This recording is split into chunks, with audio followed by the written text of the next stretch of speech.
Hello comedians, welcome back to the channel. I haven't uploaded in a while because I have been performing a lot with my Straitjacket escape show around Ireland, but I am back in Dublin now for a few days, so I'm going to focus all of my attention on YouTube for a little bit to give you guys more videos for the channel. On today's video, I am going to do a new version of a video that did very well for me in the past, and that is give you guys a whole fresh new stand-up comedy set that you can write along with, write down. However, I have not included any punchlines, so you can make the punchlines up yourself, and by the end of the video, you're going to have a whole unique set to you. Now, of course, you don't have to follow exactly how I write it down. You can even not follow it at all and instead just use some of the ideas I give you and why the pacing and why the structure in which I'm going to give you work. If you want, you can just use that, or you can use absolutely everything I give you. Either way, my intention here from this video is to give you a brand new comedy set, at least a 4-minute comedy set that you can use at your open mics and dissect with and get to work with and have a lot of fun with. Now, just like the previous videos on this channel, I will encourage you to get involved in the comment section and copy and paste the material I've given you and the punchlines you come up with into the comment section, and other people can see how creative you are, and if we all do it, then we can all learn from each other, and I will do my very best. In fact, I will absolutely respond to every single comment that comes in. I have done so already. There's about 10 comments I haven't responded to on the entire channel that I'm going to get to a little later today. And at 10,000 subscribers, nearly, I'm very grateful to have been able to respond to absolutely every comment that has ever come in. So keep doing it, keep getting involved. So let's get right into it. At the very beginning of your video, you're going to walk up on stage and you're going to just say very simply hi to the audience. Ask them how they're doing and great to see you all here. Then say a little bit. A first joke here we're going to get into is, you know, I've always loved performing comedy because laughter is the best medicine. And that's why. And here is where you insert your own punchline. Why is laughter the best medicine? I want you to get creative with it. It's going to be your first joke. It doesn't need to be the greatest joke you ever write. It's just your first bit of observation about why laughter is the best medicine. Into self-deprecating humor. I always encourage new comedians to go directly for self-deprecating humor towards the beginning of their set, because if you can make fun of yourself and tell the audience and show the audience you can make fun of yourself, then if you choose to make fun of any person in your stories later on, or even if you choose to make fun of the audience later on, it's all fun and games, it's all safe ground, because you've already made fun of the most important person in the room to make fun of, and that's yourself. And a good area of comedy to talk about on stage when it comes to self-deprecating humor is, of course, working out at the gym. Let's dive into the material. So I've been trying to get in shape lately, you know, hitting the gym, but honestly, I feel like a potato trying to do yoga. I'm in a downward dog position and I look around. Everyone else looks so graceful. Meanwhile, I'm just there like, and here's where I want you to put in the punchline. I want you to get absurd with it. I want you to get as descriptive as you possibly can in just how ridiculous it is what you're doing and how it might come across to a person who may be looking at you. This whole exercise is just about getting writing as quickly as possible. Of course, you can always go back to this and change your perception, change your opinion, change the whole direction of this joke. Let's just get it out on paper first. Come up with maybe 2 or 3 punchlines to this little tiny section if you can. If you can only get one, that's perfectly fine. Run with that for now. If you do it on stage, you'll come up with a few more in the future. Don't stress yourself out with it. Just get it on the paper and have fun with it. We move on to the next section of self-deprecating humor, and here is your material. And let's talk about diets. I tried one of those trendy diets where they tell you to eat like our ancestors, you know, the hunter-gatherer diet. Yeah, let's just say my spear chucking skills are a bit rusty. And here's where, again, I want you to put in your own punchline. I don't really care where you go with this, and I left it up to the imagination. You can continue on and talk for another 3 minutes if you want about this one topic, or you can finish it up real neatly in a very, very quick punchline. The only thing that matters is you come up with your own unique punchline, so everyone who watches this video is going to have a different set at the end of it. Next, we move on to observational comedy, the most tried, done, and tested form of stand up comedy there will ever be. Pretty much, it's just making fun of the surroundings, and it's a great way to let the audience understand how you see how the world is in operation and how you can make very funny and very unique observations about it. So let's dive into the material. But you gotta get fit, gotta look good for social media. Have you ever noticed how everyone takes themselves so seriously on social media?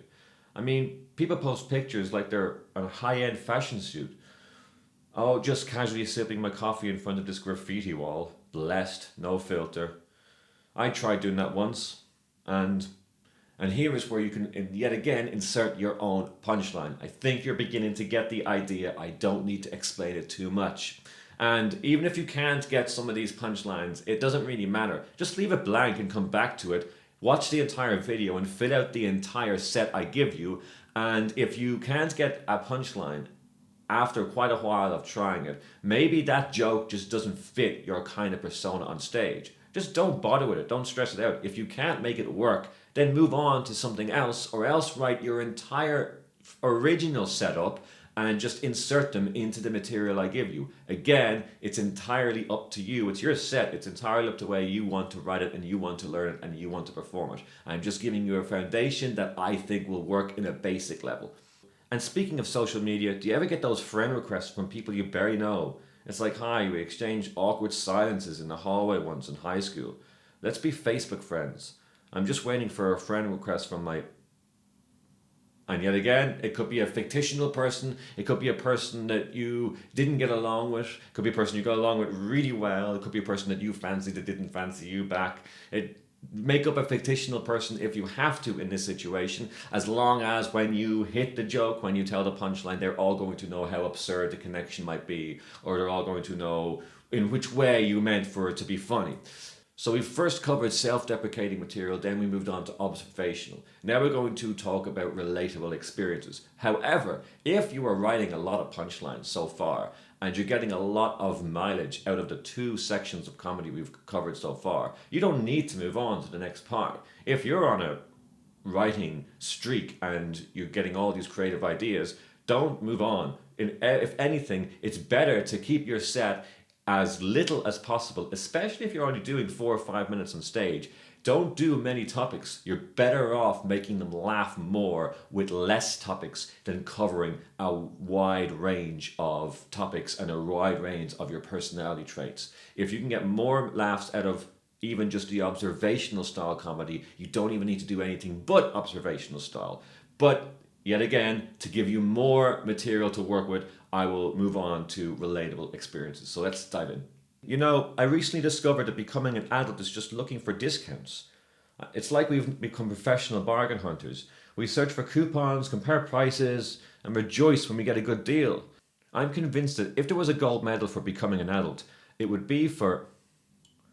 And insert the punchline here. Now, of course, you can break this sentence up, and maybe looking for discounts isn't how you see becoming an adult. I just use it as it was the first thing that came to my head.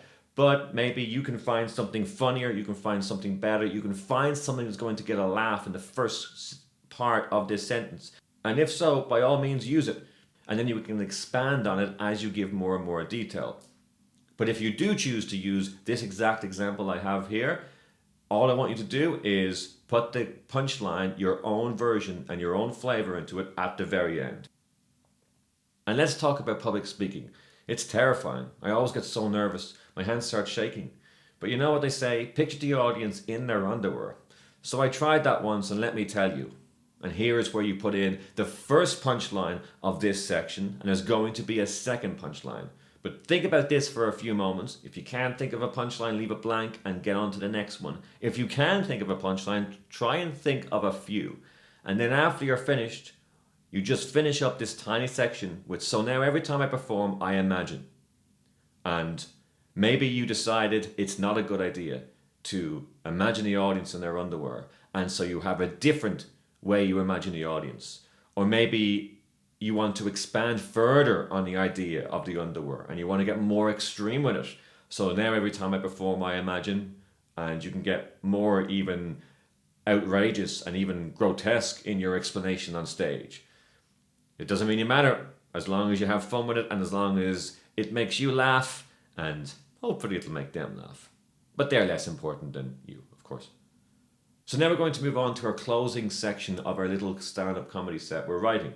And the only thing you need to do at the end of a set is thank them and make them laugh. It's all you need to do. Now, some people go heavy on the thanking and talk about the experiences we've shared together and thank you so much for being here, and comedy is a unique thing and I really appreciate you giving me the opportunity and the time to be on stage and express myself, and I really hope you enjoy the other comedians on the bill, and thank you very much and have a very good night. And you leave the stage. That's perfect. That's beautiful. They're all going to love it. They're all going to think it's great. Or you can have a really, really great joke you know works well and it's tried and tested, and you can finish on that.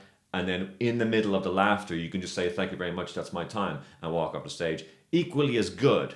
However, I would urge you to try a little of both and see which works for you.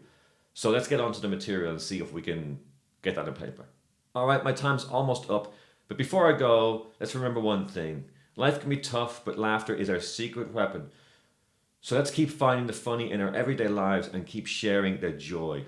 Otherwise, all we have is this. And this is where you put in your final punchline. All we have is this. If we do not have laughter, and remember, we've just said life can be tough, but laughter is our secret weapon.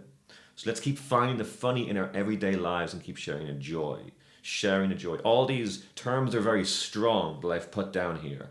Life can be tough, laughter, secret weapon, finding the funny in our everyday lives, and sharing the joy.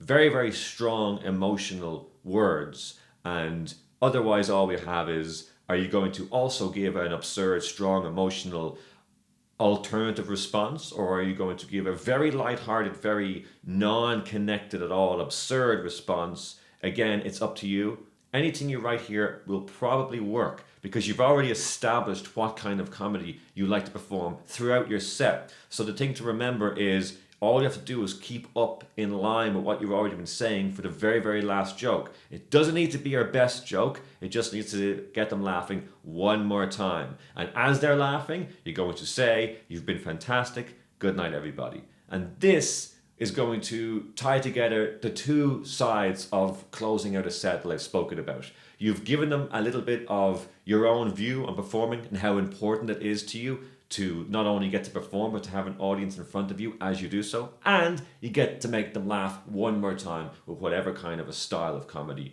you see fit. There it is, a very, very small and short stand-up comedy set that you can write down, get to work with, and when you finish this video, I hope you have written it all down, and I hope that you go back to it and add in more punchlines and add in more material into the sections I've given you using the headline of that section, and keep expanding on it, because I really do believe this, as simple as it is, this tiny little exercise we've done here today might be your next 5-minute amazing comedy. Now, of course, the more you write on it, the more it's not going to look like anything I've given you, and that's the best thing. That's really what I want for you. I want you to start with this and dissect it so much that it doesn't look at all like what I've given you, and then you are truly going to all have a very unique stand-up comedy set from something that was given to you by someone else that was just ultra basic, but it was the stepping stones to writing something that was great for you. I really hope it works for you. Thank you so much for watching another video. I'm going to come back with a whole ton more because my focus, I think, is going to be on this channel for quite some time to come from now on. Maybe.